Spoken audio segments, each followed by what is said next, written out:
Welcome to the Edmonton Strathcona Federal Candidates Forum on Environmental Policies. My name is Jay Froese, and I am an organizer with Edmonton Youth for Climate and a junior high student here in Edmonton. I will be giving the land acknowledgement as well as introducing the moderator, who will then give a brief overview of the debate format. The questions were prepared by GreenPAC and Edmonton Youth for Climate and shared with the candidates in advance of the debate. I would also like to note that this debate is being recorded and will be available on the 100 Debates on the Environment website. We are gathered here today on Amiskwachi-Waskaegan land, Treaty 6 territory, or what is commonly known as Edmonton, Alberta. We were all used to the same 3-paragraph land acknowledgement used in schools. Most of us can recite it off the top of our heads, but for many, it has lost its meaning. It doesn't convey the bond between Indigenous peoples and the land. It does not convey that this land was stolen, exploited, and damaged in the name of colonial profit and greed. And it doesn't recognize that the oppression of Indigenous peoples in so-called Canada is not only something of the past, but is ongoing and continually resisted in struggles for rights and sovereignty. Indigenous peoples have been living on and caring for this land, fighting for its protection for far longer than any of us. Their continued fight for land justice is a continued fight for climate justice. I will now introduce the moderator. Laurie Atkin is a professor in the Department of Political Science at the University of Alberta, where she teaches and researches in the fields of political ecology and the political economy of climate change policy.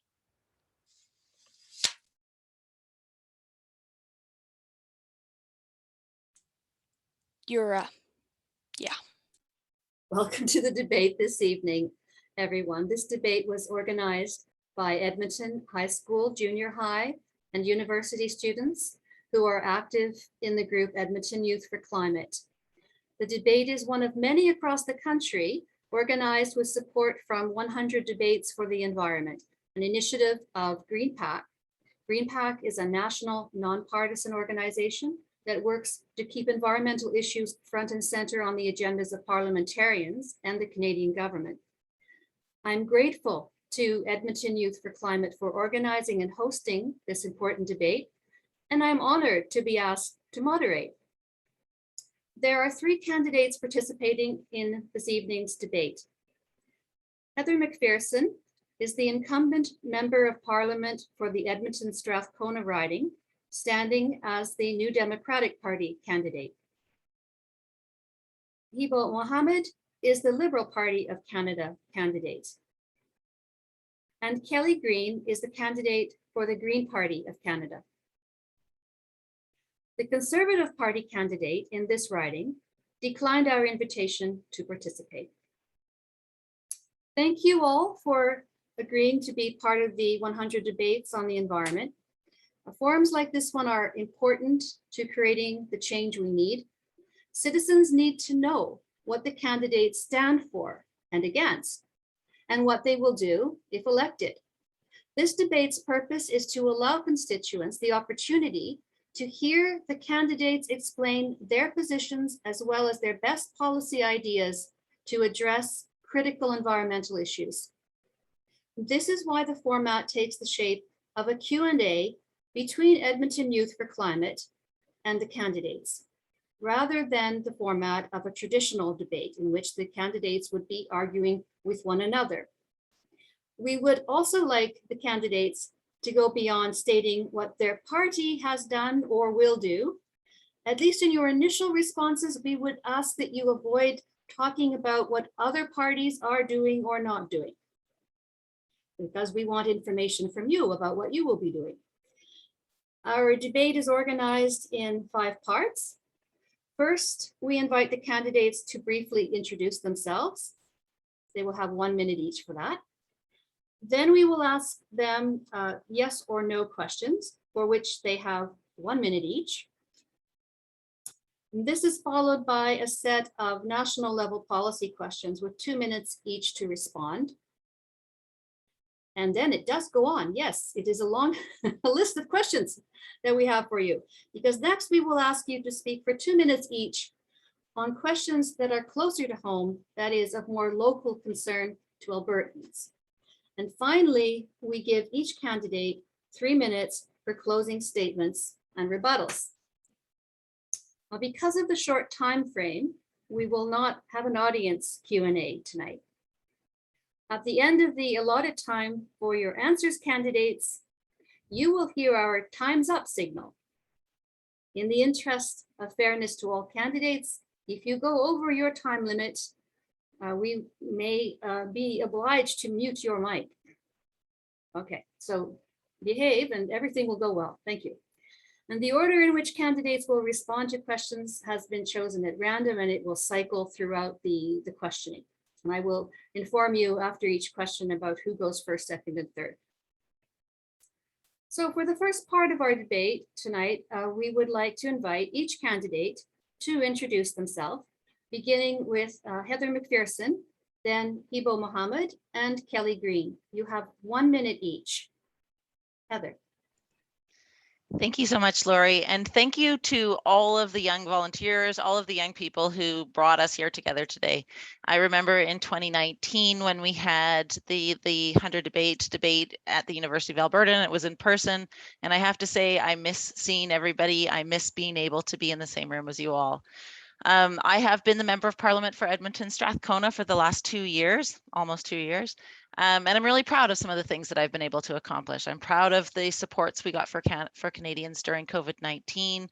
I'm proud of how I've been able to work with other party members to stop coal mining in the Rocky Mountains. I'm proud of the $2 billion that I was able to secure for schools that are to make schools safer for Albertans.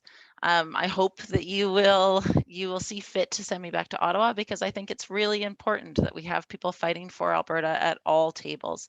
And I will do my very best to continue to represent Alberta in Ottawa, to continue to push back against some of the things that we're seeing from the Conservative government in Alberta. And, you know, I hope that tonight will be a really exciting opportunity for me to share with you our vision for how we deal with what is an existential crisis, the climate crisis. Thank you. Hibo. Hello, everyone. Thank you for having me here.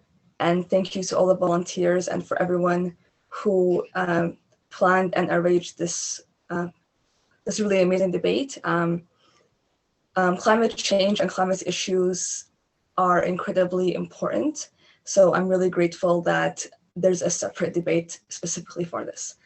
And now I'd like to talk about myself and why I believe that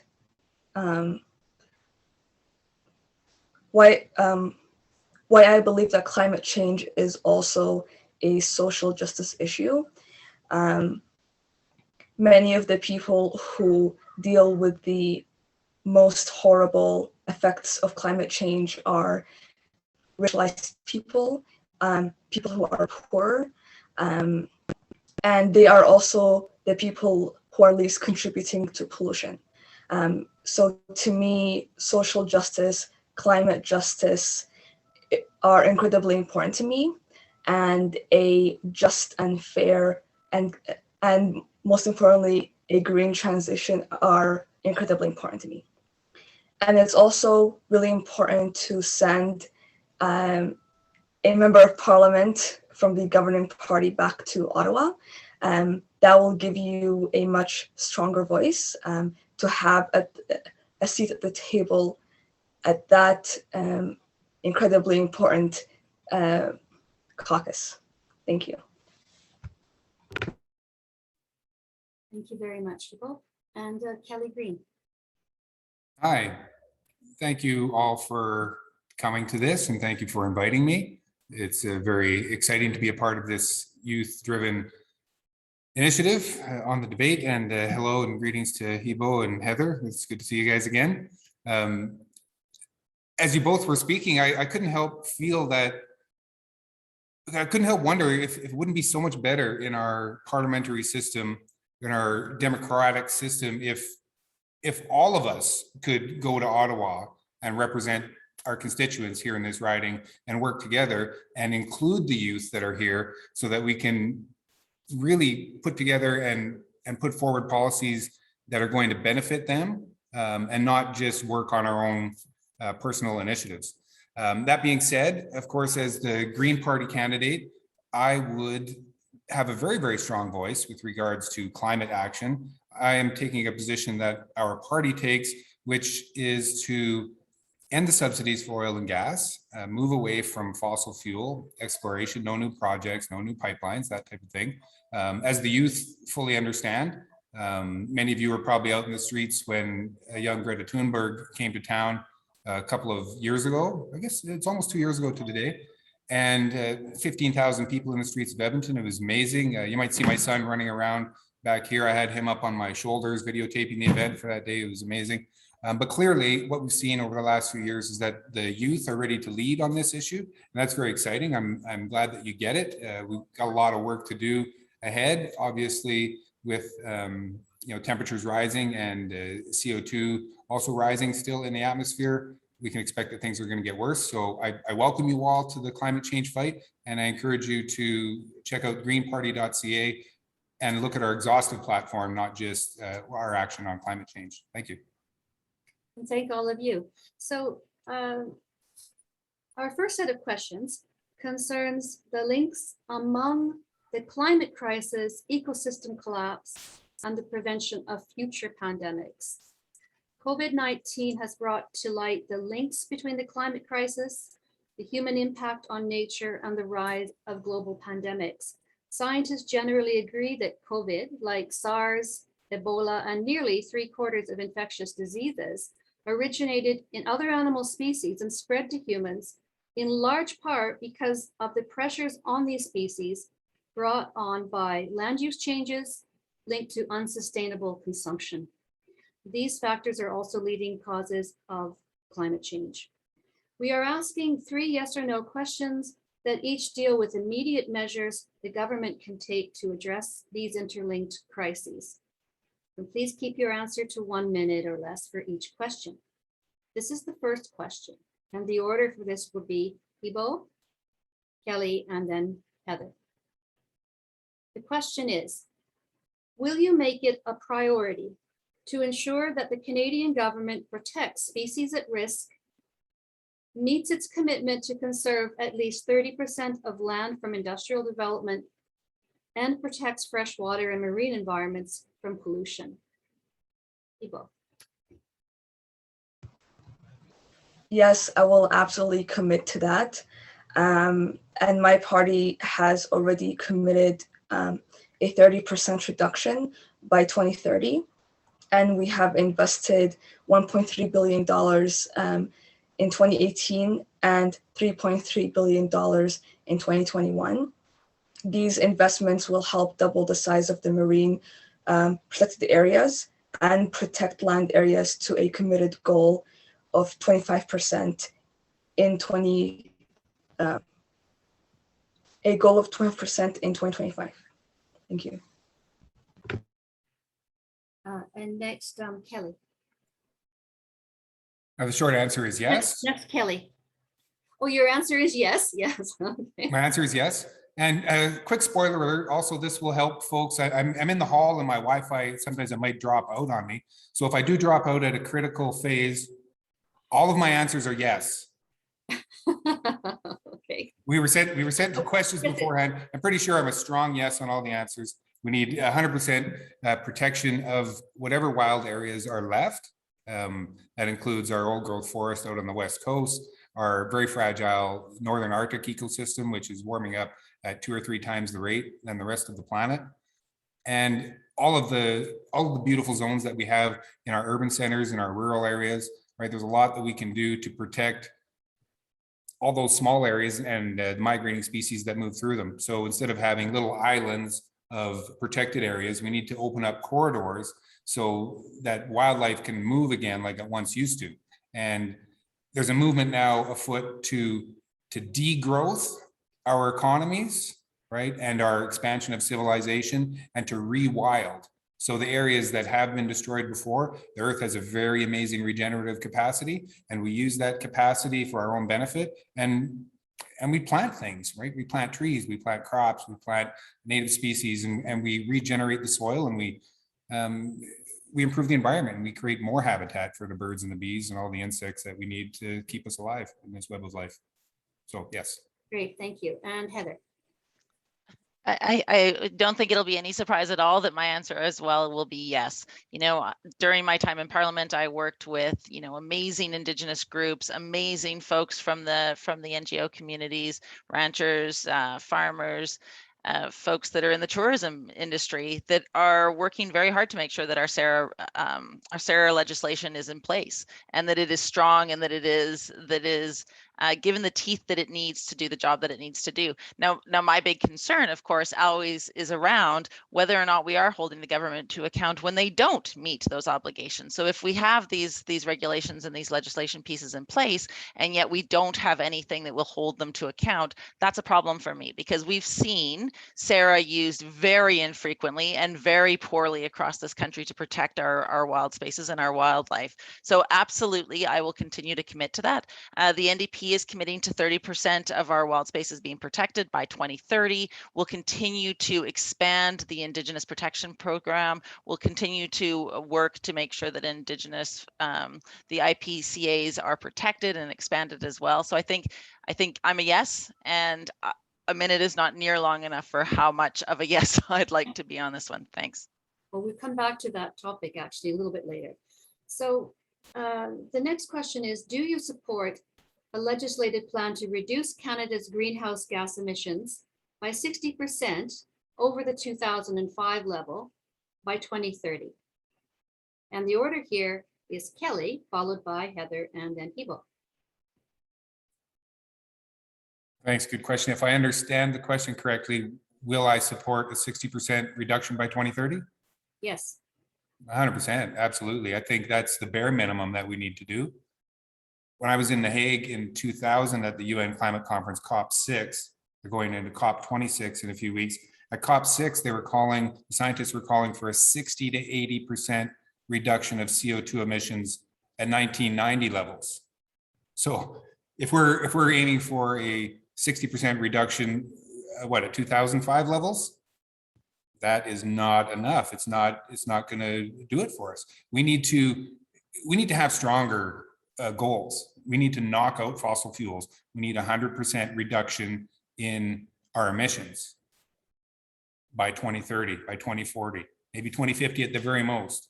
But we have to start now. If we don't start now, we're not going to get there. Just like 30 years ago when they told us we needed to reduce, we haven't brought those emissions down. They just keep going up, despite all the best efforts by all the governments in the past and all the meetings that have taken place around the world. Our emissions keep climbing. So we need stronger targets, we need stronger action, and we need stronger will in Ottawa to make sure that these policies get enacted. Right. Okay, thank you. Now, apparently our sound signal is not loud enough to be heard. So I may have to just tell you that your time's up, and I will occasionally be looking away to get my sign through chat that the time is up. So I apologize for that. So next up on this question, again, about the reduction of greenhouse gas emissions is Heather McPherson. Laurie, maybe you need to beep when it's the right time. I'll have to learn how to beep or get a sheet. Thank you for the question. And the NDP have promised within their platform to reduce to get to 50% below those targets by 2050. By 2030. And for me, a lot of this conversation isn't so much about what the target is, because we've set targets. We've set targets time and time and time again in this country. We've never met the targets. Targets don't mean anything. Targets don't respond to a climate crisis. In fact, the only thing that responds is to actually have some sort of teeth in the legislation that actually gets us there, and have a government in place that will meet those targets. You know, we've seen, like I said, over and over again, people setting targets, governments, the Conservatives and the Liberals, Liberals setting targets and not meeting them. Linda Duncan, my predecessor, I think everyone in Edmonton knows her as, you know, an absolute environmental champion, had brought forward an environmental bill of rights to talk about the fact that you need to have teeth, you need to be able to hold these governments to account when they actually don't meet the targets that they set for themselves. So targets in and of themselves are not what we need. Action is what we need. Thank you. And next is Hibo.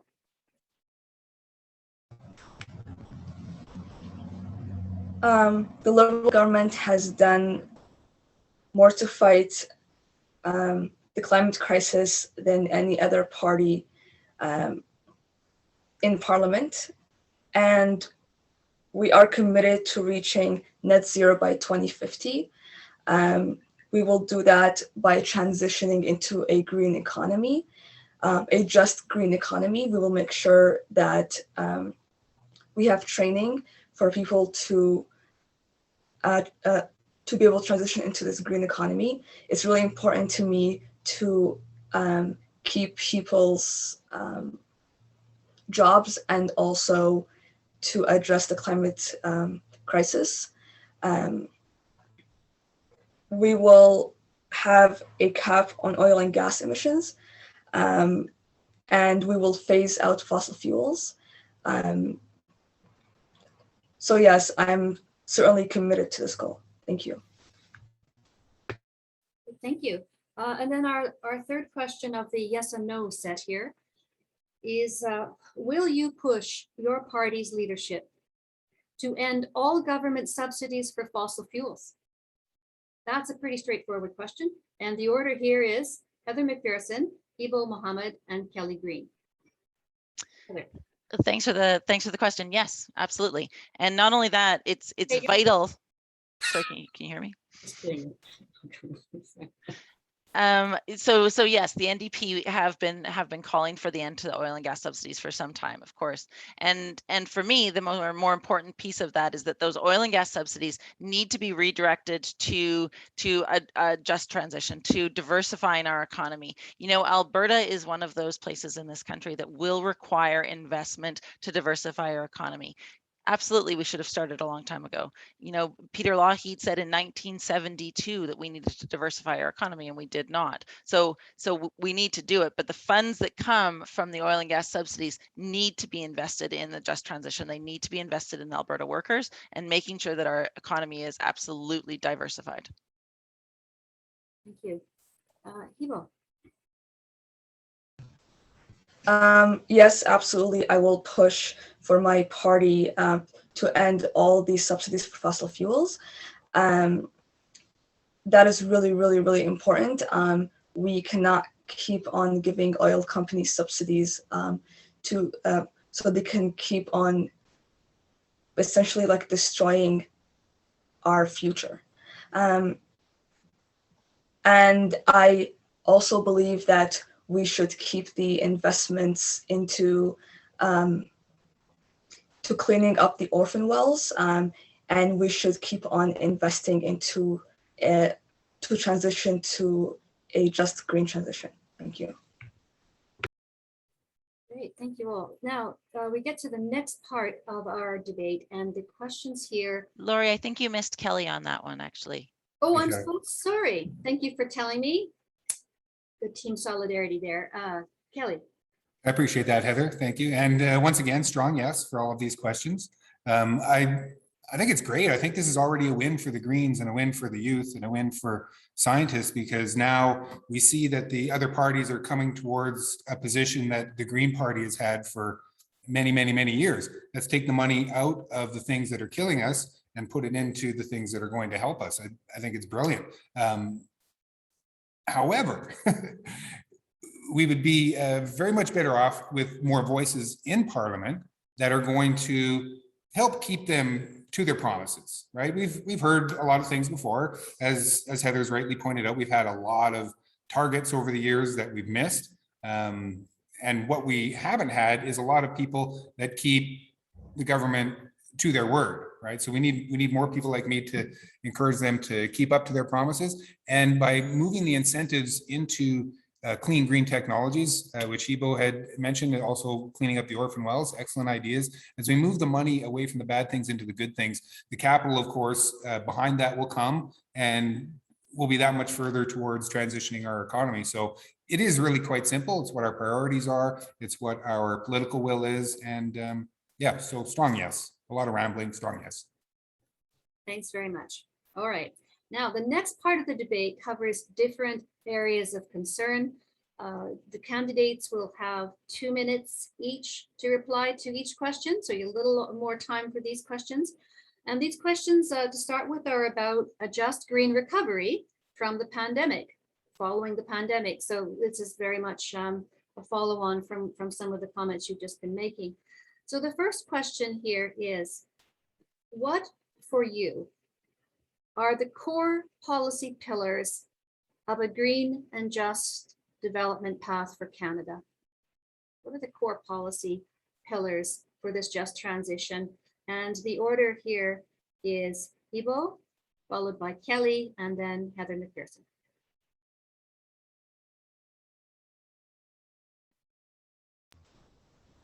I am absolutely committed to a just green transition. The Liberal Party will create a $2 billion futures fund that will help to retrain workers in the oil fields and to recruit women, marginalized people, and others into these new green sectors. We will also use these funds to address issues like pay inequality and racism in the workplace. So yes, absolutely. I believe that to be able to address the climate crisis, we should also address social justice issues. Thank you. Okay, Kelly next. Thank you. No justice, no peace. That's what they say out in the streets. We need climate justice to go along with our climate action. Obviously, yes, thank you, Hebo. That pointed out it's the marginalized people, it's the women, it's the people of color, it's the poor people, people in other countries that aren't as wealthy as Canada. It's the Indigenous peoples of Canada. These are the ones that suffer the worst. So these are the ones that we need to lift up first. Green investment obviously is going to be a major pillar of that justice, but we're not going to get there without including everybody. So one thing we can do, one thing I'm very excited about the Green Party platform is a guaranteed livable income for everybody. So this is going to give everybody that social cushion, right, as we transition into a green economy and not have to worry about, oh, what's, the job disruptions and everything that are going to happen that are happening already. So with a guaranteed livable income, an eye towards social justice and climate justice, and that's going to start in Canada with a priority of not dealing with 1 or 2 or 5 of the recommendations from the Truth and Reconciliation Commission, but implementing all 94 recommendations of the Truth and Reconciliation Commission and bringing some proper reconciliation to Indigenous brothers and sisters here in the country. Thank you. Heather. Thank you, Laurie. I think when we talk about how this should go forward and what this all looks like, one of the main pillars here has to be that piece where we diversify the economy. Listen, Alberta was not in a great spot economically before the COVID-19 pandemic happened, and the recovery from COVID-19, locking down for 18 months did not make that better for the Alberta economy. We do know that there is a need to diversify. We had a Premier Notley, that did an excellent job trying to diversify our economy and move us along. Obviously, Jason Kenney is taking us backwards. He is, trying to invest in things like coal and some of these very, very backward-looking industries. What I would suggest is that the main pillar has to be finding a way to bring workers along with us, finding a way to make sure that while we transition our economy, we see it as the opportunity it is. We see it as the opportunity for our incredibly skilled, knowledgeable, young Alberta workforce to find opportunities, whether that be in well cleanup, whether that be in alternative energies. Oh my God, Alberta should be the leader in alternative energies, in geothermal, in solar, in wind. You know, there is so much potential in Alberta. I hate when we talk about it as this negative thing, when we talk about it as something that's a scary opportunity for us. It's not. It's this great potential that we could be grabbing onto. And I think that's got to be one of the big pillars. You know, we spoke a little bit about the impacts around the world of climate change, but the biggest impacts will be felt by women and girls. We know that. We also know that the biggest thing we can do to prevent climate change is to educate women and girls. It's one of those key pillars that we can be working on. That's something I've worked on my entire career. You know, the Sustainable Development Goals are a perfect platform, a perfect roadmap for us to go forward to make sure that we are creating a sustainable, prosperous future for all Albertans, for all Canadians, for everyone on the planet. I think those are some of those pillars that we need to be looking at. If you want to, your time's sorry, up. I'm out of time. but I'll get to some of the other stuff later. The next question will allow you to continue those thoughts, because the Delightful. next question drills in a little deeper on the same question about just green recovery. And it is this: what would you do to address how women, people of color, and other marginalized groups have been disproportionately affected by both the pandemic and our environmental crises? And the order this time is Kelly, followed by Heather, and then Hebo. So this is more specifically within your overall framework. How would you particularly address the effects of climate crisis and pandemic on women, people of color, and other marginalized groups? Excellent. And to pick up or maybe borrow a little bit of what Heather was speaking about is education. That's obviously very key. It's a fundamental portion to that. So educating our youth, giving them that security and the guaranteed livable income, right? Another level of security that's going to keep people just being able to function. If people don't have their basics covered, if they're living in substandard housing, or if we have to worry about paying the rent or getting decent enough food for our kids to eat, it's very hard to move forward and be excited about any of these other things that are happening. So we need to take care of the basics first and make sure that absolutely, yeah, nobody is left out of the picture. So it takes money, it takes will, and it takes education so that we don't forget about basically there's been too many white guys that have been running things, and this is why we have the problem that we have. So I apologize for that on behalf of all the other white men. They're probably not sorry, maybe they are, maybe they're not. I mean, if I was watching this, I'd probably want to vote for one of the women that are here. They've got a much better handle on how to deal with women issues and marginalized people and people of color, that type of thing. So basically on this one, I am going to defer to you in the community that are experiencing these issues and know what the answers are. And whether that be my fellow parliamentarians or whether it be you at the grassroots level, I'm trusting you to come up with the answers. And as your MP, I'm going to fight for what you want. Great, thank you. Heather.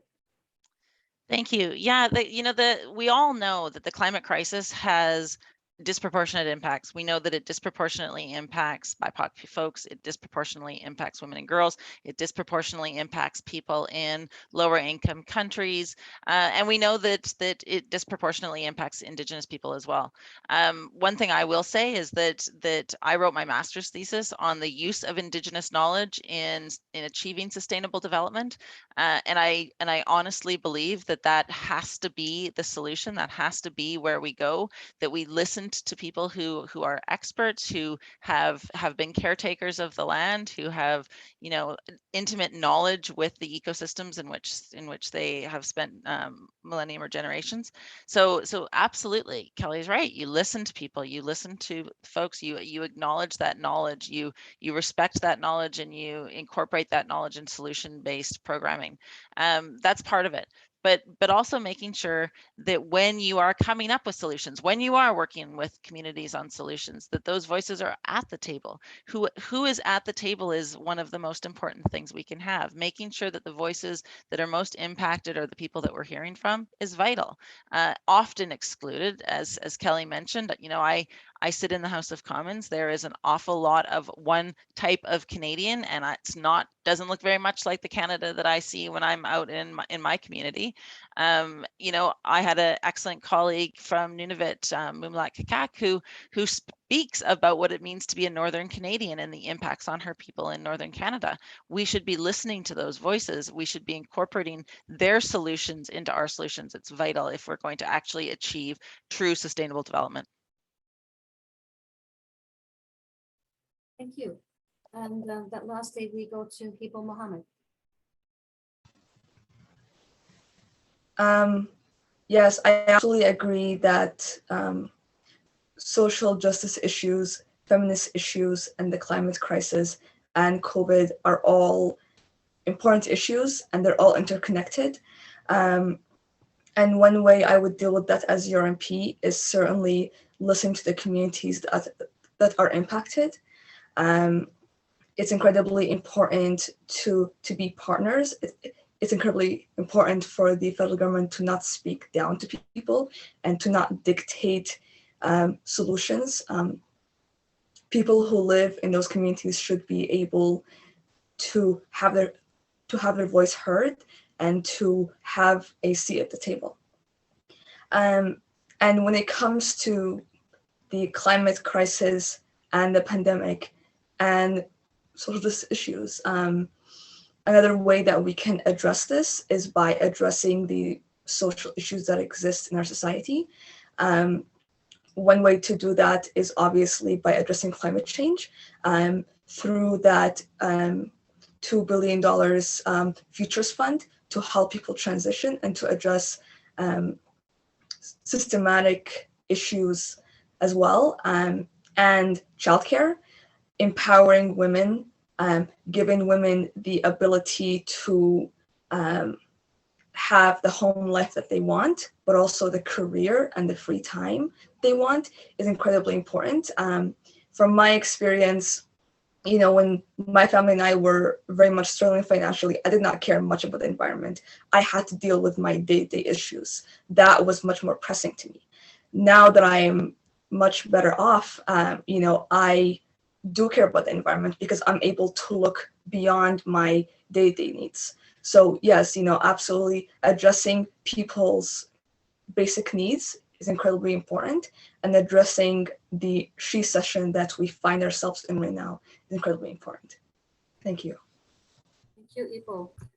Our next question concerns the regulation of toxic substances and the establishment of the right to a healthy environment. The Canadian Environmental Protection Act is our overarching law to protect the health and environment of Canadians. Bill C-28, intended to update the Canadian Environmental Protection Act and to institutionalize a right to a healthy environment, was introduced in the last Parliament, but was not passed before the election was called. So our question to you three candidates, and the order here would be Heather McPherson, Hibo Mohammed, and then Kelly Green. The question is, will you support getting this bill reintroduced, strengthened, and made a top legislative priority? Thanks, Lori. Yeah, you know, frankly, I'm incredibly frustrated that bill did not get done sooner. You know, the government was in place for 6 years. They knew they always had the support to push through this legislation, and they dragged their heels and it didn't get passed. And so we will restart from the beginning after this next election.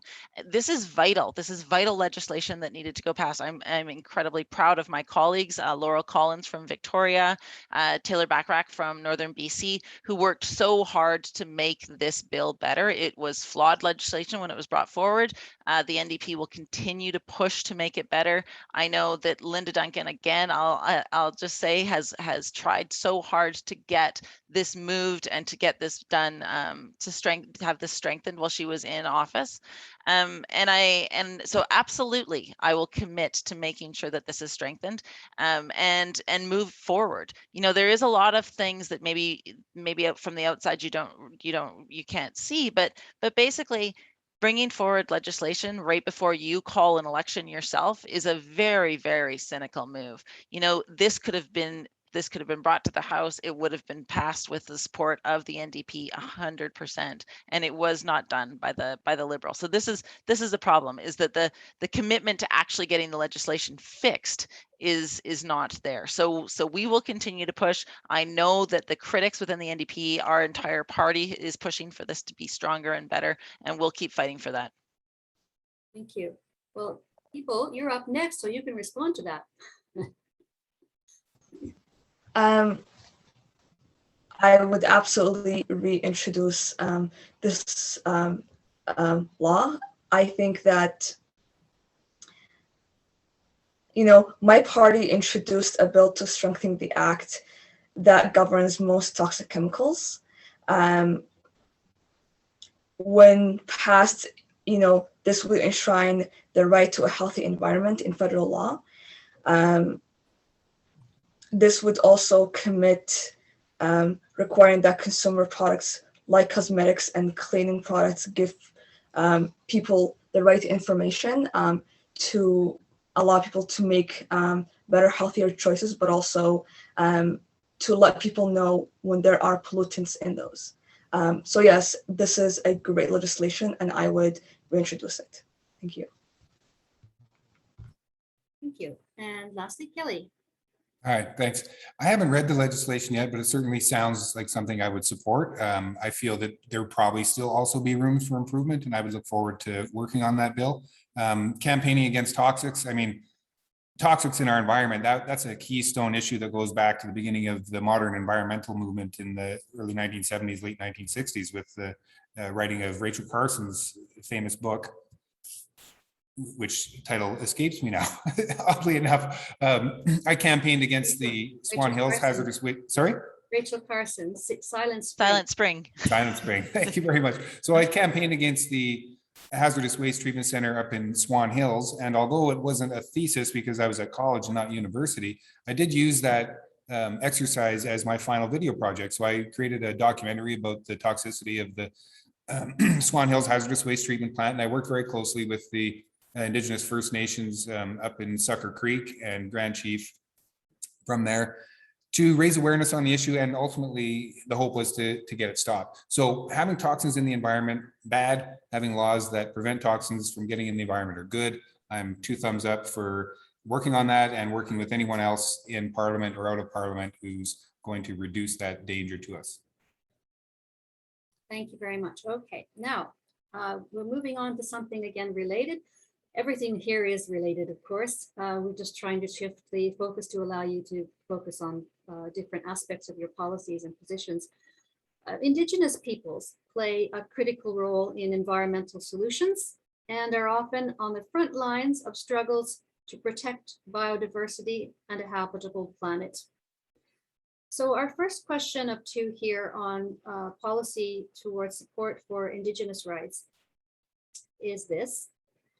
Will you push for the incorporation of the principles of the United Nations Declaration on the Rights of Indigenous Peoples and the recommendations of the Truth and Reconciliation Commission into Canadian legislation? And the order for this question is Hibo Mohammed, Kelly Green, and Heather McPherson. It was a long question. If you'd like me to repeat it, I can do that.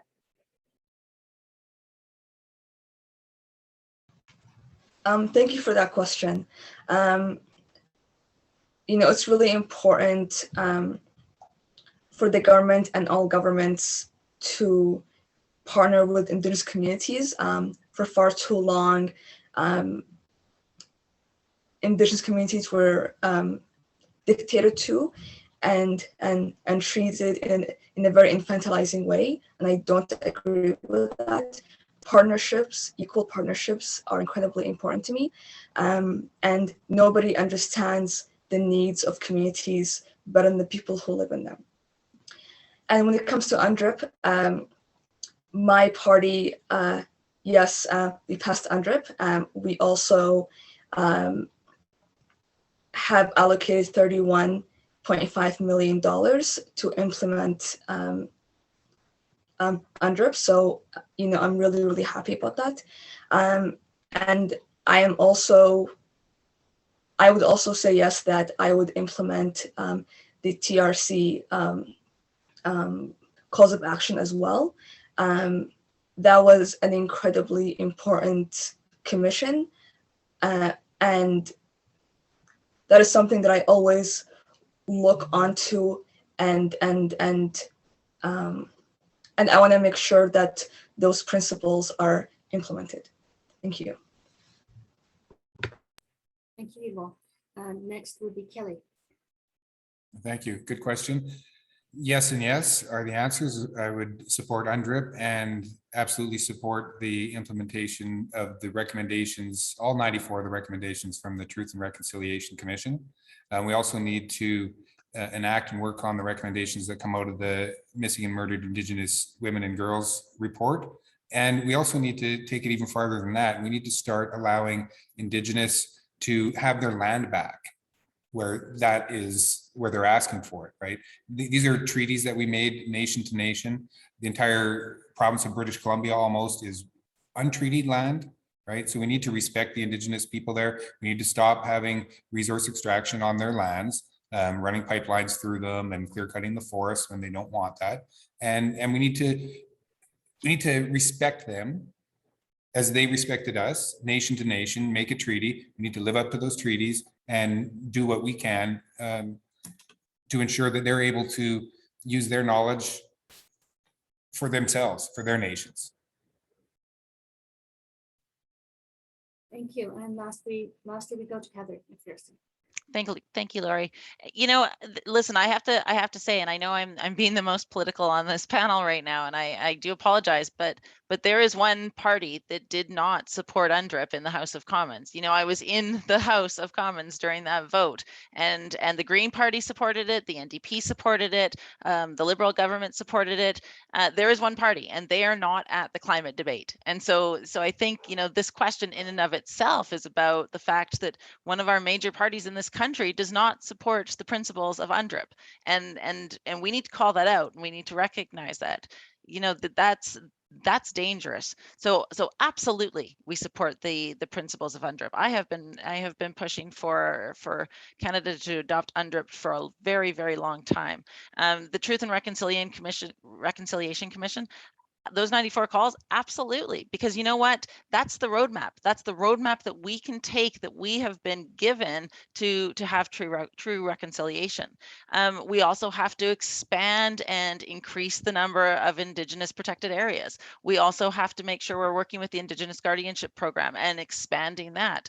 And frankly, when I do anything, like when I work on shutting down coal on the Eastern Slopes, when I work on any of these programs, when I talk to folks about what's happening up in Wood Buffalo, the folks that are leading the charge, that are doing the heavy lifting, that are doing the hard work, are the Indigenous people in those communities, and they need to be at the forefront. Those voices need to be at all decision-making tables when it comes to all aspects of our country, but in climate change and environmental protection, they need to be the voice we listen to. Okay, well, the next question again kind of drills down a little more deeply into the same area of policy, and it is this: will you support federal investment in Indigenous-led land use planning and the establishment of Indigenous protected and conserved areas? The order this time is Kelly Green, Heather McPherson, and Ibo Mohammed. Yes. Yeah. That sounds like something I would support. Of course, we have to be careful whenever the government is implementing sort of a top-down, as Hebo had mentioned, like more of a paternalistic sort of approach to the situation. So if these are the things that the people in the communities are asking for, then we'll support it 100% for sure. And Heather McPherson. Yeah, it's an excellent point, Kelly. I mean, realistically, of course, we support these. I brought that up in my last answer, that the IPCAs are important. They're a big part of our platform. Indigenous knowledge and the protection of Indigenous, the protection of our natural spaces is something that is vital, that we are listening to Indigenous people and their priorities. But Kelly makes a good point. I mean, the table, this is something that is not the government's role to impose. This is something that the government has a role to support the decisions made by Indigenous communities for their people in their land. And I'll continue to work with them to do that. We've got some great allies within the NDP party who are pushing very, very hard to make sure that this happens. And I'll continue to do that. You know, up in Northern Alberta, what's happening with the Wood Buffalo National Park is an absolute disgrace. You know, what's happening in some of our communities in Southern Alberta is an absolute disgrace. We are not hearing from our Indigenous people. We are not doing what they are telling us, and we will reap the consequences if we don't act more appropriately going into the future. So it's right in our platform that we will be supporting the IPCAs. Absolutely need to expand them. Absolutely need to make that program larger, and I am all in on that.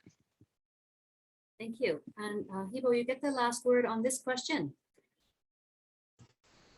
Yes, I absolutely support IPCAs. Like I said before, it's incredibly important that we listen to Indigenous communities and that people in those communities have should have the ability to make decisions for themselves. And I would make sure that those partnerships are equal. I know that, you know, every government, every level of government has not done right by Indigenous people, and that would include my party and also other parties. That is just a reality, a very sad reality. And I would make sure that any decision made for Indigenous people is not really made for them, but by them. Thank you. Well, our last question in this part of the debate is about leadership. And candidates, you have only 30 seconds to respond to this one, because again, it's a yes or no question. And after this, we will get into the Alberta focused questions. So in this round, we start with Heather McPherson, then Hebo Mohammed, and finally Kelly Green. And this is the question. Will you join the All-Party Climate Caucus to work collaboratively with MPs from other parties on policy solutions? Heather. Sorry, I have to unmute. Yes. And I also think it's very important, I know I only have 30 seconds, but I think it's very important that we bring an Alberta perspective to that, because there needs to be people that are at that table that are speaking about how important it is to bring an Alberta perspective, what it means to be an Albertan, some of the challenges that we face as we deal with climate change and a diversified economy. I think that's probably all I have time for. Thank you. Hebo. Yes, I would absolutely join. It's really important to have collaboration all across parties. This is an issue that most parties believe in. And it's really important for me that an Alberta voice and a voice that is that represents minorities is there. So yes, I would absolutely join. Thank you. Thank you. And thank you, Monica, for the time is up sign. And lastly, Kelly, you've all been terribly good about keeping in your time frame, I must say. We've only had to bring up our sign twice so far, and we're on track. So Kelly, you get the last word on this one. Thank you. And I agree. I would also wholeheartedly join a caucus that invited all of the parties in to work on these things. I think that's right in the wheelhouse of the Greens. It's what we do. We're kind of a minority party all around the world, and the only way that we get things done is by working together with other people. So not only bringing in an Alberta particular perspective, but a youth perspective, a climate action perspective, a scientific perspective, right? So we can keep our eyes on the ball. Okay, thank you. All right, now we're starting the fourth part of our debate, which is your last major set of questions, candidates. So take a deep breath, and these are the Alberta-focused questions. These questions cover wildlife habitat, pipelines, and the future of the oil and gas industry. Each of you has 2 minutes to respond to each question. This is the first question, and the order for the speakers will be Ibo Mohammed, Kelly Green, and Heather McPherson. Okay, question number 1. Despite being a designated species under the Species at Risk Act, caribou numbers in Alberta continue to decline. If the government of Alberta does not act to protect this species habitat, will you call on the federal government to step in? Ibo. As you may know, there's already an agreement between the federal government and the Alberta government. The federal government has stepped in the past when it comes to many issues, including when Jason Kenney did not do his government's job of cleaning up the orphan wells. So the federal government had to step in, and we will absolutely step in if provinces fail to take care of the environment and to protect all wildlife. Thank you. And Kelly Green. I've been born and raised in this province. I've been working on wildlife and wilderness and environmental issues, whether it be pipelines or oil and gas or even the caribou. The woman just sitting over my shoulder, my neighbor, she just recently got her doctorate, and we were just speaking the other day about the caribou and what they're eating and how they're endangered here in Alberta. Years ago, I worked with the Western Canada Wilderness Committee and their director, Gray Jones, who I think has been helping out on Heather's campaign, actually. And yeah, it's all about making sure that we have the habitat that these species can live in. So whether that be under the provincial jurisdiction or the federal jurisdiction, I'll do everything that I can from the federal level to ensure that the federally protected areas remain protected, and everything to boost up the protections that fall under the provincial jurisdiction. Okay, thank you. And lastly, Heather McPherson. Thank you, Lori. So this is a joint jurisdiction. You know, this is a federal provincial jurisdiction, and we have seen that absolutely Jason Kenney has completely failed to protect the caribou. That we see that this is one of those places where it's so vital that we are pushing the federal government to make sure that the provincial governments are doing what they say they should do. You know, I have watched years of pressure from environmental organizations in Alberta. You know, CPAWS was one of those organizations that worked so hard to get an emergency order put in place to protect caribou habitat in the eastern slopes near Grand Cache. And these we know are the caribou that are most threatened, that they are an important part of the Indigenous food chains. They are an important part of the Indigenous cultural systems. And Jason Kenney said he would come up with a protection plan. He said he would come up with one and then didn't do it, dropped the ball. And so this is where the federal government now needs to step in. This is where the federal government has an important role to play. And it goes back to what I said before. We have species at risk legislation, but if we're not going to use it, if we're not going to give it the teeth and hold it to account, it doesn't matter. It doesn't count. So the NDP would always be calling for deeper attention to the SARA, deeper impact. Like, you know, we need to give it teeth. We need to make sure that if the provincial government is not doing what they say they do, that the federal government steps in and does what needs to be done to protect the caribou. This is something that's been going on for so long. It's such a disappointment. It's such a failure and a passing of the buck between the federal and the provincial governments to date. Thank you. Okay, so our second question, did I miss something, Kelly? Okay, sorry. I thought you were pointing to something. All right, the second question of the Alberta focused set is this. The Trans Mountain pipeline expansion has been a controversial project, as we know from the start, since its aim is to create more capacity for Alberta's crude oil exports. It poses serious threats to habitat needed by species at risk, and Indigenous land defenders have opposed its passage through their territories. Do you believe that the completion of the Trans Mountain pipeline expansion is in the best interest of the country? First up here is Kelly Green, followed by Heather McPherson, and lastly, People Mohammed. Trans Mountain Pipeline is not in the best interest of the country. It's not in the best interest of the Indigenous people, and it's not in the best interest of the planet. That pipeline, it starts, I don't know, about 2 miles from here, just this way on the outer edge of our riding here in Edmonton, Strathcona is Refinery Row, where that pipeline starts, right? Cutting across, going west. No more pipelines, no more pipeline expansions. We got a climate crisis. We don't buy pipelines during a climate crisis, right? We shut down pipelines during a climate crisis. We put that money elsewhere. So strong no, no good for anybody. Let's stop it now, please. Heather McPherson. Thank you. You know, I have to say that when we have this question, what we're missing on this is that we have not done what is in the best interest in that country, in the best interest of the country, and that is a path to transition off fossil fuels. Right now, we don't have that path.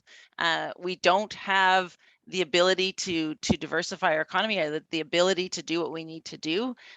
So it's not. I'm not going to comment on one project or another. You know, I'm not going to comment on KXL or Keystone or any of them. What I am going to say is that we need to take oil subsidies away. We need to invest the oil subsidies in other industries that are going to decarbonize and diversify our economy. That what Alberta needs right now is a jobs plan. Alberta needs some way to get our workers working. We know that the oil and gas sector will not provide family sustaining jobs. We know that the oil and gas sector, even if it wasn't being reduced as it needs to be by the climate crisis, that in fact those jobs aren't going to be there as automation comes in and as less and less people can depend on that. We know that the wealthy within these oil and gas companies is making millions of dollars, and they're doing it every time we argue about individual programs, individual projects, instead of coming up with a plan to diversify our economy, instead of coming up with a plan to take oil subsidies and invest them in other ways that we can diversify Alberta's economy. That's the reality where we're at right now. Okay, thank you. And People Mohammed. You know, when I think about this, I think it's really unfortunate that it's 2021 and we're still having these discussions. If oil companies did not obstruct, we would be further ahead into a green transition, and maybe at this point we would have fully transitioned. And it's really sad that the buck was passed from one generation to another, and TMX is the result of that, because we still do depend on oil. It's a reality, a very sad reality. What we can do is to focus on a just green transition. And this project was, you know, a project between the Fed and the Notley government. And you know, I wish two progressive governments did better, but the reality is that all of us should have done better. We should not be depending on oil at this point in 2021, and the best we can do is transition, a just green transition. Thank you. Okay, I have one more question with an Alberta focus for the three of you. And the question is this: the oil and gas industry cannot sustain us forever, as you've all just been saying. As this industry is phased out, there will be a disruption in the economy and the job market. How do you think the federal government should assist Albertans to restructure their economy away from dependence on fossil fuel extraction? So can you be fairly concrete here? And the question, we start with Heather McPherson, and then Hebo Mohammed, and lastly, Kelly Green. Thank you. And I think this is actually probably the most important question is what is the future going to look like? How are we going to make sure that we are protecting workers, that we are transitioning our economy, and what are those concrete steps? And again, I'm going to say Rachel Notley did a great job of trying to do that, trying to train workers and support workers as we phased out coal, for example.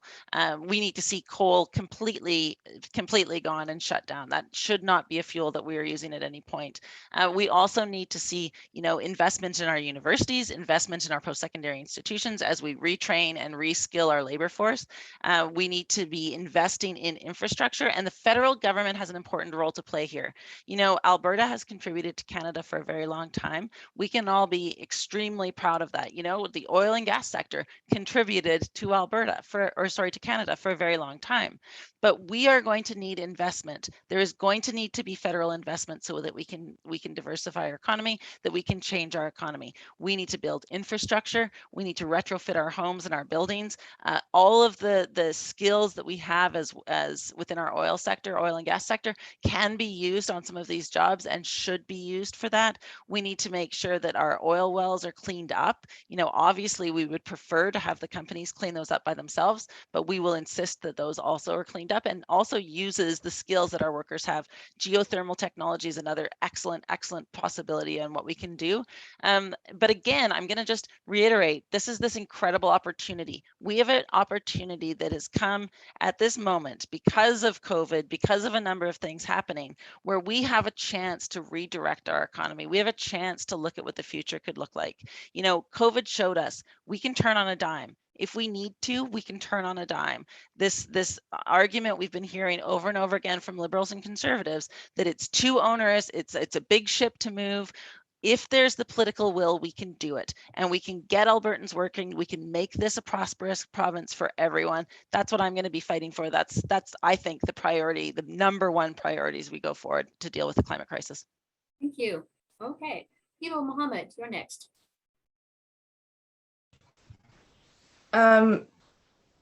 It is incredibly important to me to have social justice and climate justice, which is why I'm going to mention again the $2 billion Futures Fund. But also more than that, what's really important to me is that my party has invested $1.5 billion in making sure community centers and public libraries and buildings like those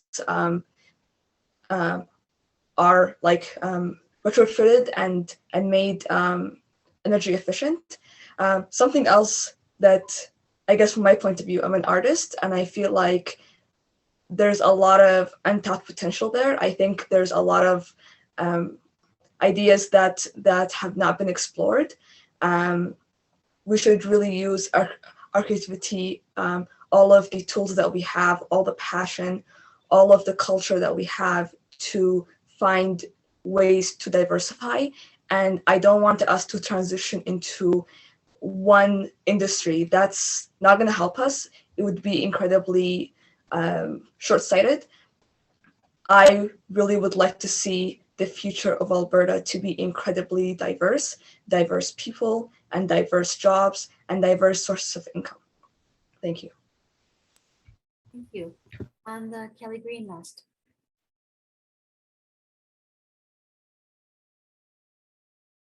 You need to unmute. Yes, pardon me.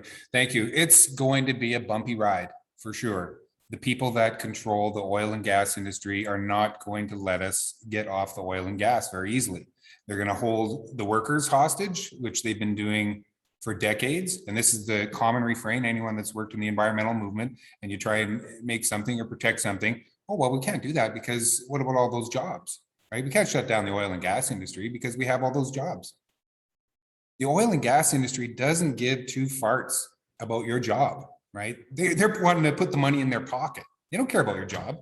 They hire you because they need you to put the money in their pocket, right? They're automating now. So as soon as they figure out a robot to do that, whoever's got a job is down the road anyways, right? We can't trust the same people that gave us the problem to give us the solution, right? That includes the political parties that we have representing us both here in Alberta and in Ottawa.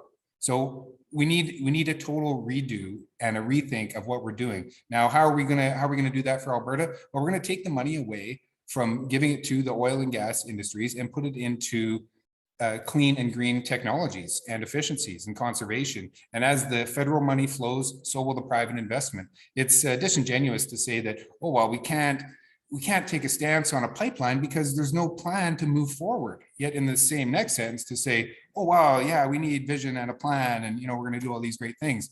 Or to pass the buck and say, well, we've got this pipeline because it was just an unfortunate matter of circumstance and we still need oil and everything else. These aren't courageous decisions that have been made on the climate file. And if we want courageous decisions, we have to bring people in that are going to speak for the planet. I'm not beholden to the labor movement. I'm not beholden to big oil and gas or the billionaires or the bankers. I'm beholden to the environment. So if you want a voice for the environment, vote green. Okay, well, that is kind of a segue into the last part of our debate, which is your closing statements, where you will have 3 minutes each to make your political pitch, to rebut the arguments or claims made by other candidates, to emphasize really what you want to leave us with tonight with regard to your platform. So the order for the wrap up closing statements, trying to say 3 words at the same time is one of my problems. The order will be Hibo Mohammed, Kelly Green, and Heather McPherson for this closing statements. And you each have 3 minutes. So we'll start with Hibo. Well, I'd first like to begin by thanking everyone for being here, including my fellow candidates. It's unfortunate that the Conservative Party candidate has not participated. That is incredibly, it's not, I don't think that's a fair way to do things. And, for me, it's incredibly important to have social justice, climate justice, and to transition in a fair way. My dad is an oil fields worker. I wouldn't want him, to just lose his job like that. I'm very much in favor of retraining. And my dad would absolutely be happy to take on these opportunities. He has retrained in the past, but, it's to a job within the oil industry. And that's, unfortunate. But I want to give people the paths to move forward. Cleaning up the environment is incredibly important. It's a job that all of us have to take on. It's something that affects all of us. And it's something that unless we deal with it, we're not going to have a future. And the Liberal Party has the most ambitious and feasible plan. That is something that I'm very proud of.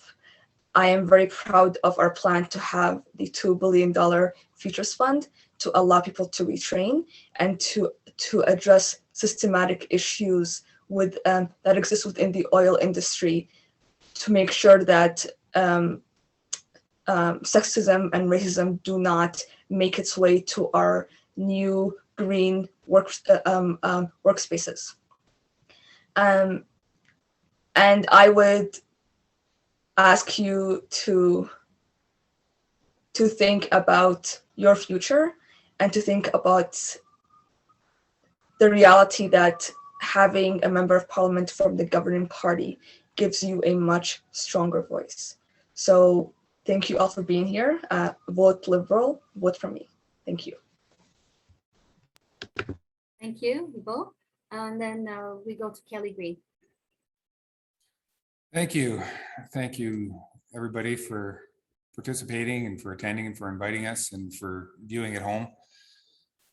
I woke up this morning just filled with dread, just absolutely racked with anxiety. And this isn't something new. This is something I've been feeling for more than 30 years, right? Yesterday, I debated these women and the Conservative candidate. And just to visit these issues on a daily basis as a climate activist and know that the carbon emissions are still going up, that the inaction or just what's that word? We're just not getting it done. There's an inertia we're just not moving forward fast enough. I remember having a mental breakdown in 1992 and meeting one of the founders of Greenpeace at the time. And he was an elder, he was my age at that time. So he was 30 years my senior. And I was telling him how racked I was with depression, the state that the world was in and everything else. And he said, you know what, don't despair about that because the worst is yet to come.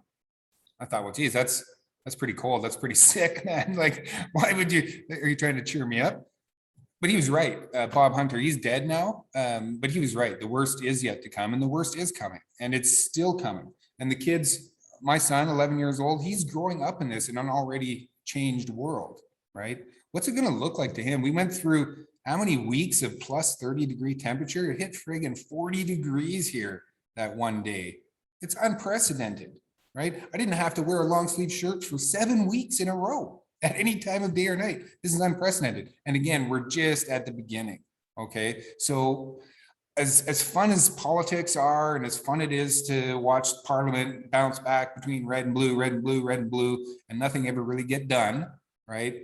It's time that we make a very bold and very courageous choice and bring people into Parliament that aren't beholden to all these old ways of doing things, okay? And are going to bring a strong, positive voice, not just for the climate, but for everything, for people, and deal on poverty issues, and just lift everybody up.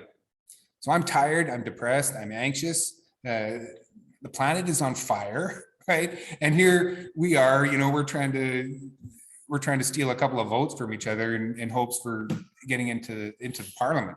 Now, Heather will probably mention this, and it's true that really the race is between her and the Conservatives, maybe the Liberals. They're pulling up in third place.